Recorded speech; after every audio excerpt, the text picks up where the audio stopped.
Sean Burch. Man, it is dude, I don't even know how to introduce you because you've done so many cool things. I don't even know where to start as far as to give you a title for the podcast.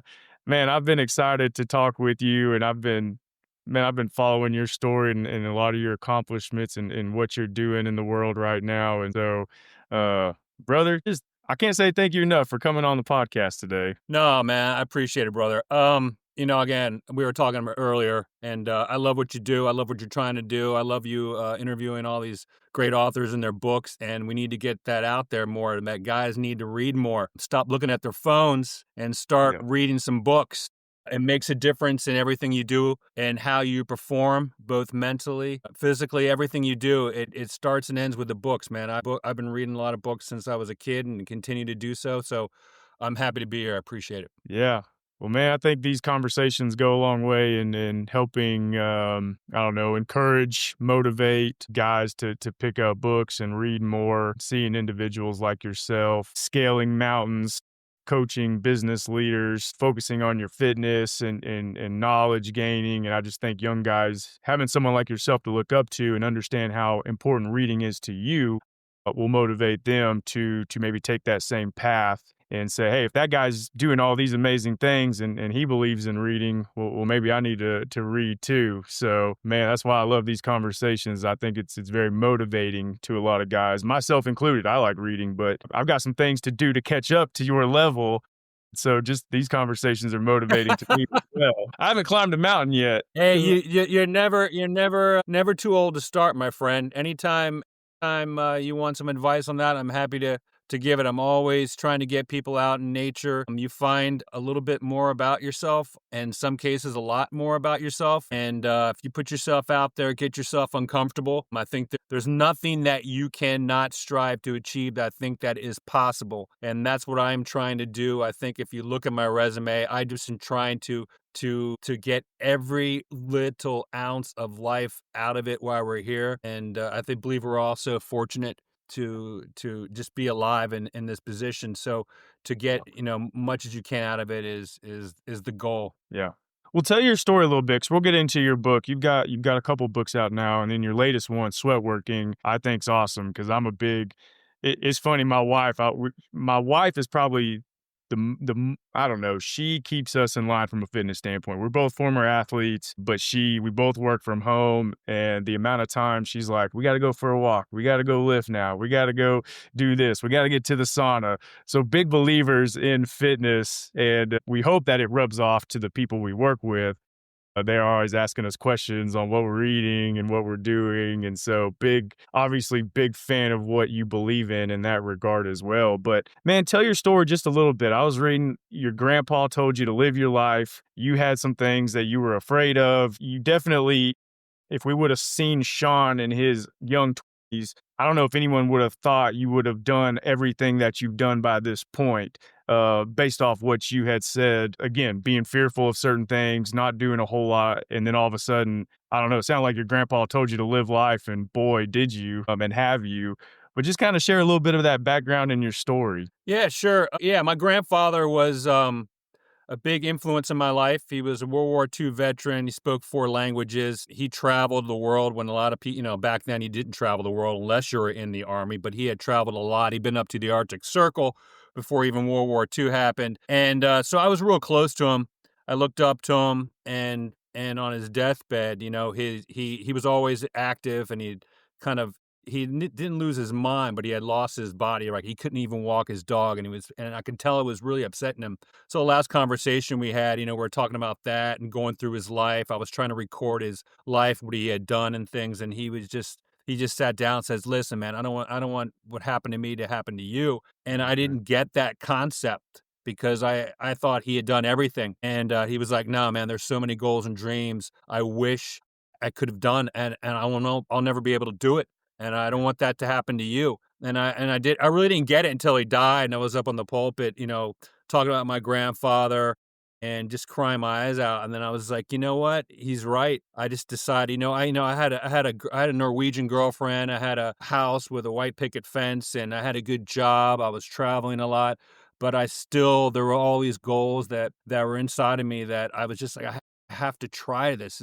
Life is Yeah. too precious. So I had this goal of climbing Everest and doing it on my own, right? No guides, no help in that regard. And so I just said, hey, the time is now. And I live in Virginia, Northern Virginia, a lifelong Virginian, and there's not too many high altitude peaks out here. So, no one believed in the sense that I could do that. I was already training in fitness, already teaching, I was already teaching martial arts. I've been teaching martial arts since I was 18. So people knew the type of mental, I guess, the attitude I had mentally about achieving a goal. But I can tell people were kind of like, all right, yeah, okay. Everest, it's kind of a big goal. But I was like, all right, good. I love proving people wrong. It's not the end goal, but my goal is to grow as a human being. So it kind of just evolved from there. I climbed peaks and found out I was really good at it, high altitude peaks, and then it just evolved from there. Yeah. Yeah, it sounds like it became a passion for you because you've done it all over the world now.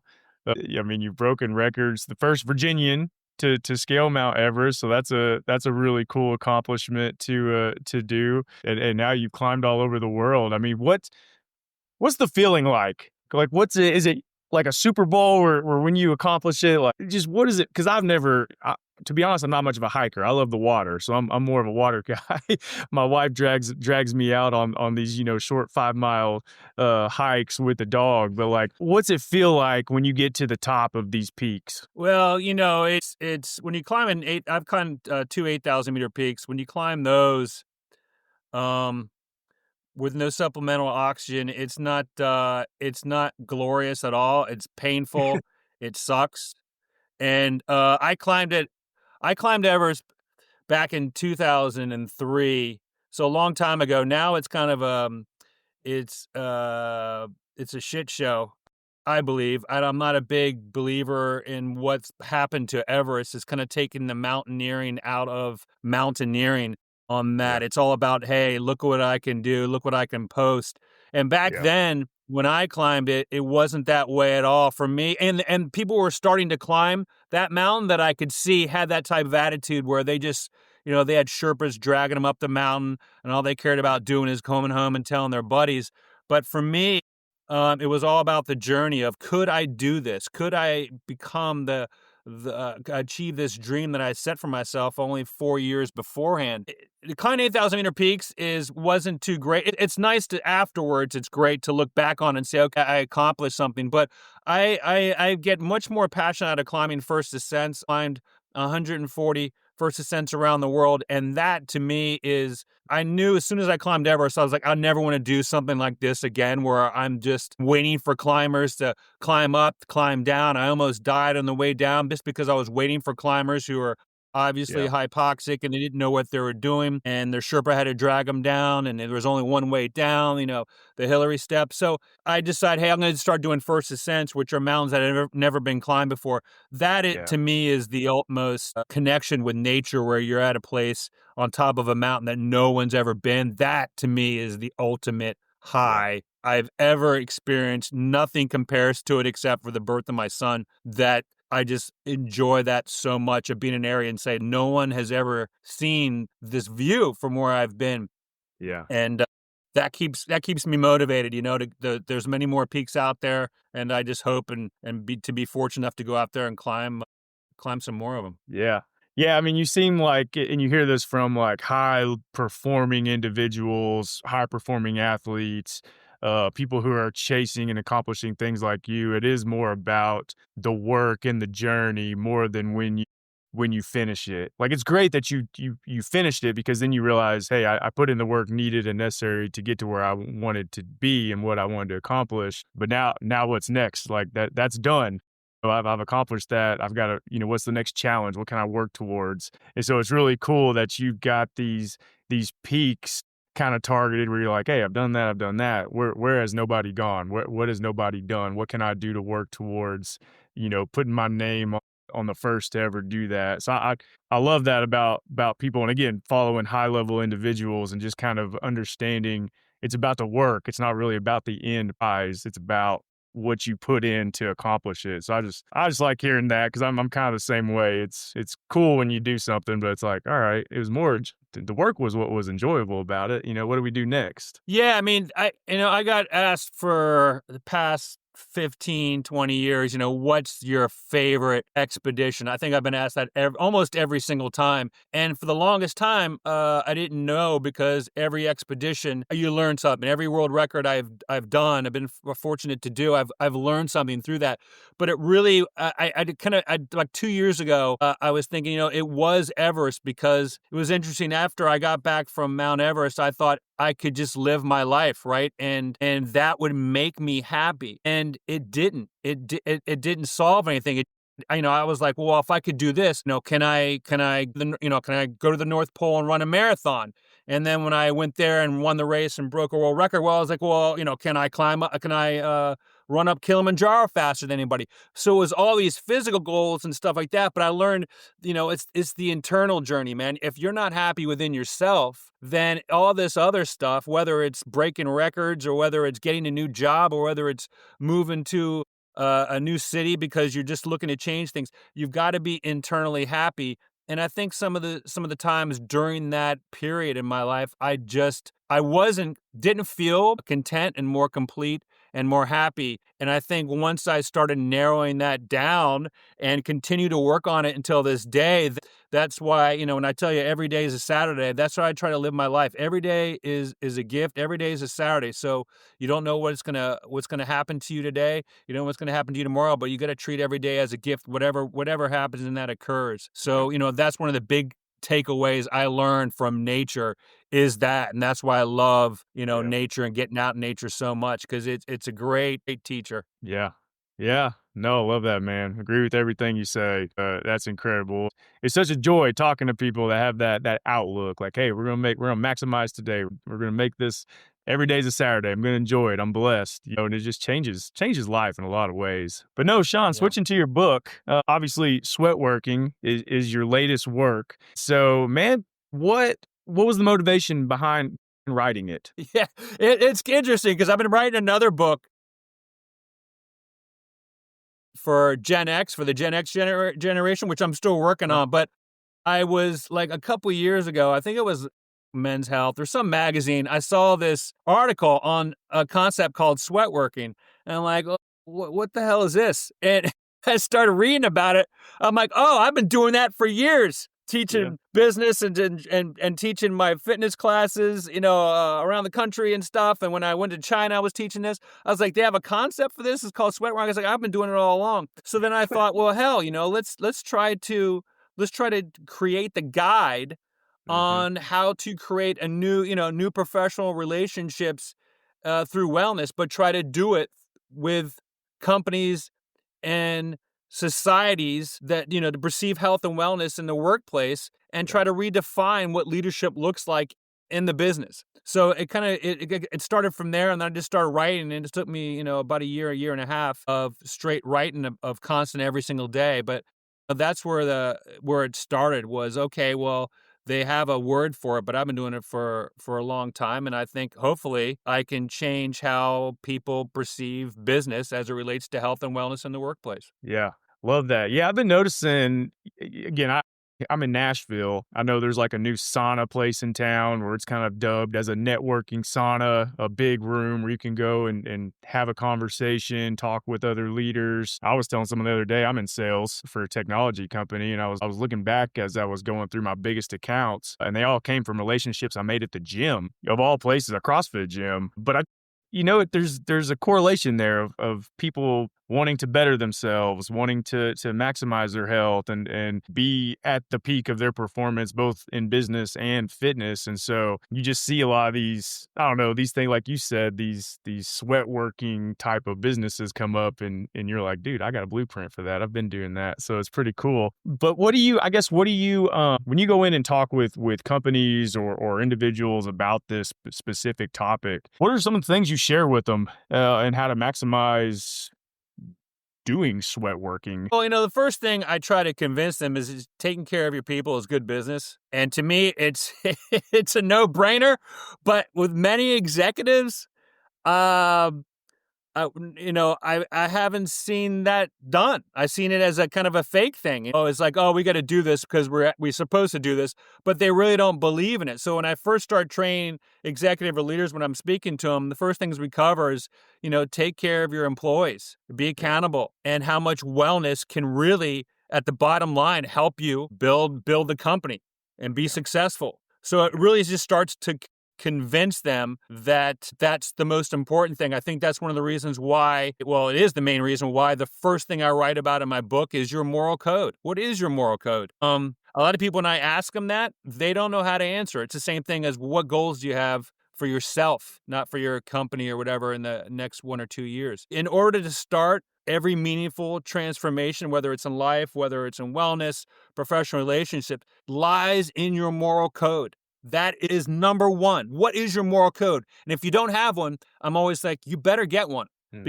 and stick by it. I think it's kind of gone by the wayside. And it's evident from what's going on, I think, in this country, how divided we are, which is complete BS. We shouldn't be. Yeah. This is America. When I used to climb along, a while ago, people would look up, oh my God, you're from America. Great, great, great. Now it's like you almost have to apologize because people look at us like we're a joke. I know. And we're not. We're the best country in this world, I believe. We've got to start acting that way. So, yes, I know money is important, but the most important thing is your moral code. And then from there, we start working on the various things that they need to get in place. Accountability, like I said, overcoming fears. How do you do that? How do you work with your company on that? Visualizations, just the importance of trying to get at the very start. Let's say if you're trying to start sweatworking, how do you go about doing that? And that's what the book does. We start from the very basic all the way up through all these things. That's why I talk about, how to pitch to your corporate brass if you're interested in doing it, but you're not an exec leader, how to go about doing that. How do you start your first session, how to promote it, how to brand it, the importance of walking, just starting with walking, how to beat boredom when you're active, right? Exercise is so boring. Well, you've got to change that concept. This has got to become to as natural as just brushing your teeth every single day. How Yep. important positivity is, how it affects your brain, how to time management, the science behind sweat, why sweating is good for you. As you just said when you were talking about, going in the sauna, how that really helps you. I talk Yeah. about mindfulness. That changed my whole concept on how to train my brain. Breathing techniques, how to fight anxiety and stress, how much sweat working can help that. And again, if you have a good employee who, at the end of the line that, they want to feel like they're valued and they're not feel valued, they're going to walk. I just wrote about that in my LinkedIn article yesterday. People will walk. You want retention. You want people caring about the company. Yep. Let's get people caring about their work, themselves, and their lives. And when you have some type of leaders that I come across that, trying to make them fearful and trying to push them into doing things that they don't want to do, that's only going to last so long before they say, you know what, I don't need this crap. Yep. I wouldn't. Yep. That's why I decided to do stuff on my own, was the fact that, hey, you know what, I want to make sure I'm living the life I need to live. Yeah. And so we go into all that. It's like the idea of the book is the blueprint. You want to learn how to do this for your company or for yourself? It's all there, man. I give every little bit, and I put some stories in there from my expeditions and some of the stuff I've done when I was in China and when I was leading wellness classes there, to hopefully will get people motivated, because at the end of the day, I definitely put some motivational chapters in there just to get you pumped up and get you motivated Yeah. to start doing it. Yeah. Yeah, I love this. Yeah, I heard the new term like work-life integration, and there needs to be another one that involves health and work and that integration as well, because we're all, especially like individuals that work remote, there's so much. It's hard to turn off work, but how can I integrate being active and healthy within all of that too? And then, you're almost talking about building that camaraderie and that team kind of feeling within an organization. As a former athlete, I think about that, of when things kind of suck, but when we're all doing it together, it becomes a lot better actually when we're working towards something. And maybe in this case, it's being more healthy and more together. But I'm sitting here thinking, I mean, I work with so many companies. There's one I follow, and they do team things like this. They do like team Tough Mudders as a organization, and you can see them all like helping each other out, and it's just something they've started including their partners with it. And I'm like, dude, tag us in, man, we'll get a team together. Seeing companies incorporate that stuff, you can just see I don't know, I keep using the word camaraderie, but like the buy-in that they have and the culture that they build by doing tough stuff together. It sounds like you kind of push for the same thing of similar. Yeah, I mean, that's you're that's sweat working right there. I mean, that's the perfect thing. And I see, of course, is again, this is sweat working is not something that I created. It's been out there for years. But the idea is I want every company to be doing this, not just some companies, and doing it for the right reasons, not just to promote it so they can do blurbs. I want it to be something that's integrated into the companies, small companies, large companies, at least doing some type of wellness. And I'm not, a small company can't do fitness programs. They might be able to afford to do free gym memberships, but they can maybe do walking walking meetings, something that just gets them out and gets them moving at the same time doing business within that realm, I think is what the goal of it is. Because I've seen, again, companies do it, but I want all companies doing it. There's no reason why they shouldn't be doing that. That's why, I dedicated my book is I said, for those who live by the mantra, your health is your wealth.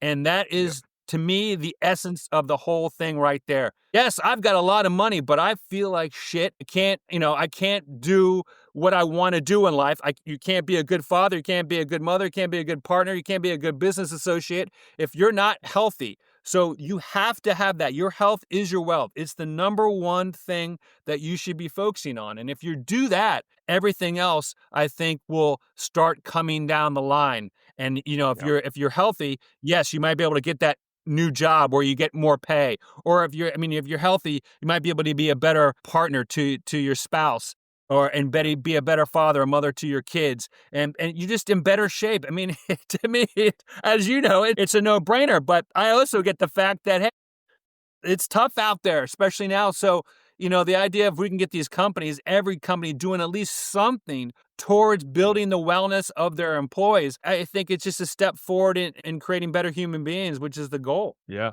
Yeah, and even from if you're thinking about monetary growth and the bottom line, healthier people with more energy produces more results, if you wanna look at it that way too. Like, there's so many reasons to focus on being healthy in that space, but Sean, for someone as active as you, so being physically active, high energy, is it tough to sit down and write a book? Or are you motivated enough to share the purpose that it's okay and easy for you to sit down and spend that time to put that pen to paper? Yeah, I mean, I think that's the goal of every human being is not to, well, at least I think for most people, I don't like wasting time. I value my time so preciously. So it's not tough to write in a sense. What's tough is if I'm writing and then suddenly I'm like, oh yeah, I wanna check this on YouTube, and then I go down a rabbit hole for YouTube, fucking a hour on whatever Eddie Van Halen or early days of Van Halen or something like that. I'm like, what am I doing? I got to Yep, then you get focus on the lost. book. So, yes. So that's the thing is keeping focus. But I have, the idea is what do I want to do this? What kind of legacy am I creating for myself and for my family, for my kid? And that's the motivation. Am I wasting time or am I producing something I think that can help other people and that is of value to Yeah. them and also of course to me and what I'm doing every day. It's of course it's always tough to get motivated. You can't be upbeat every single day. I'm not that way. I'm always working on training my mind. I do, I meditate every single day, practice mindfulness every single day because I need to do that. If I don't, I get lost in myself and my mind, and I need to stay focused on what I'm doing because it matters to me. Yeah. Do you ever find, obviously meditation, exercising, having things every day that you do to optimize and feel your best. Do you ever feel stressed to get certain things done each day? Like I was talking about, like my wife and I, we walk, we work out, we go to the sauna. I've got a goal professionally to do so many reach outs, with Books for Guys. I want to accomplish this every day. And obviously I'm motivated to do that. But do you ever find certain days to where it's tough to where you're like, if I don't work out today, how am I, is that a bad thing, or is it okay to like rebalance and recalibrate each day a little bit differently if there's something that's, do you get what I'm asking? Like, do you ever just feel overwhelmed, I guess, by everything you're trying to balance? Yeah, I get overwhelmed all the time. Okay. It's refreshing That's to why I know. think that's why wellness and sweat work, that's why it helps so much, because everyone I think gets overwhelmed. There's a reason why I work out for a couple hours a day. There's a reason why I walk after eat every meal, and do my business calls while I'm walking, because I've got to stay active, because I know for my mental health I need that. Yeah. I'm not good in complacency, in the sense that, I don't have to be doing something every little bit. When I'm working on my film work and stuff, I like to sit down and say, okay, from 8 o'clock to 10 o'clock, I'm going to watch a new film or watch a new documentary. And then from 10 o'clock, I read for another hour. That I'm definitely good with routine, and I need that. But I also know that routine can be the downfall, where you get complacent. So it's balancing that fine line between being routine and still being able to get yourself uncomfortable. Yeah.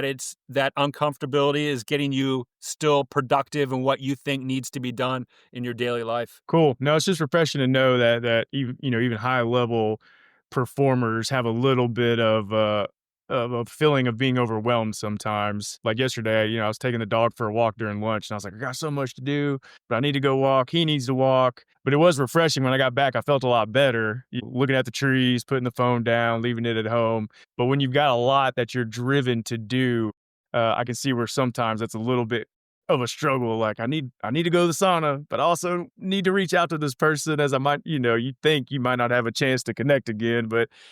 But again, what health is the most important, and my wife does a good job of keeping me in line there. She'll be like, "No, no, buddy, time to shut the computer. We got to go." So I'm thankful Well, for her.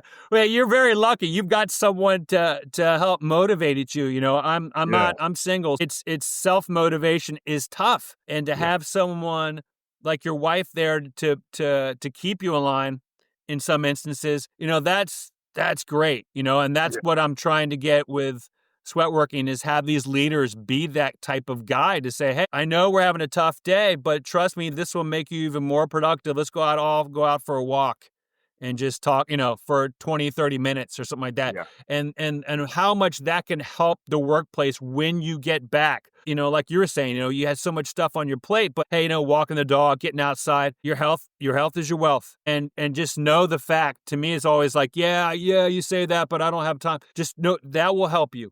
Please yeah, just do that alone will help you in your life and everything else you do.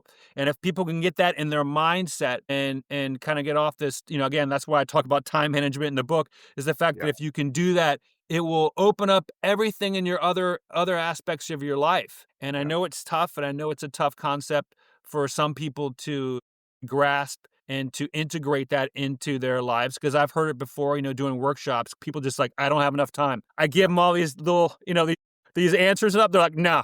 I mean, they're just setting their mind. No, I don't have enough time. You don't understand. And you can't reach them. You can't get across that. So I'm hoping, like, hey, maybe this book will be the answer, where you get a couple concepts from it that you can integrate into the workplace that makes a difference. yeah. Absolutely, absolutely. Yeah, there it's gonna help. It's gonna make a difference. Your book is going to help turn around some things and motivate people, and it's gonna have an impact on people. There's no doubt about that. Sean, I got one last question for you, because on your website you have a list of books that you're reading and what you've read. And I always ask people, when people ask you for a recommendation, what's a book that's had a big impact on you personally that you like to share with others? Well, man, there's a couple. The Power of Now is huge.